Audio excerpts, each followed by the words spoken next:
మొయినాబాద్ స్వయం ఉపాధితో యువత ఆర్థికంగా అభివృద్ధి చెందాలని, ఆరోగ్యంతో పాటుగా అన్ని రంగాల్లో నిరుద్యోగ యువత ముందుకు వెళ్లాలని లగడపాటి రాజగోపాల్ ప్రముఖ సినీ నటి సనాలు పేర్కొన్నారు. ఇక రంగారెడ్డి జిల్లా మొయినాబాద్ మండల పరిధిలోని కనకమామిడి రెవెన్యూ పరిధిలో గల లగడపాటి రాజగోపాలరెడ్డి సతీమణి జానకి నిర్మించిన తమ కన్వెన్షన్ హాల్ ప్రారంభోత్సవ కార్యక్రమానికి ఘనంగా లగడపాటి రాజగోపాల్ సతీమణి జానకి నిర్వహించారు. ఇక కన్వెన్షన్ ను ప్రస్తుతం నిర్వహిస్తున్న వరప్రసాద్ ఆధ్వర్యంలో ప్రారంభోత్సవ కార్యక్రమం ఘనంగా ఏర్పాటు చేశారు.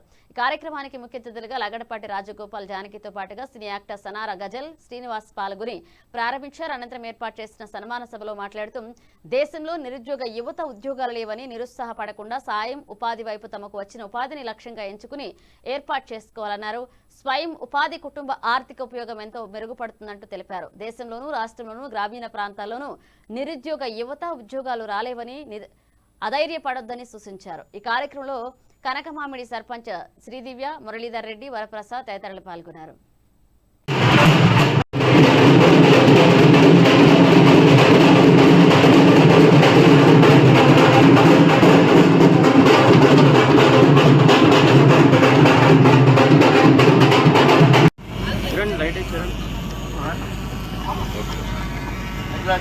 మీరు వండర్ఫుల్ గా చెరిష్ చేసుకోవాలనుకున్నా, మెమరీస్ ని కలెక్ట్ చేసుకోవాలనుకున్నా అండ్ ఒక మంచి టైం స్పెండ్ చేయాలనుకున్నా with luxury amenities like swimming pool, outdoor games and అలానే కిడ్స్ ప్లే ఏరియా, సో ఇలాంటి లగ్జరీ కోజీ అట్మాస్ఫియర్ సేపు కొన్ని రోజులు గడపాలనుకున్నా అండ్ అలానే ఒక వండర్ఫుల్ గ్యాదరింగ్ కి ఆహ్వానం పలుకోవాలనుకున్నా this is the best place ever with wonderful connectivity. So highway కి చాలా నియర్ గా తామరాది కోర్ట్ యార్డ్ అనేది ప్రారంభించడం జరిగింది.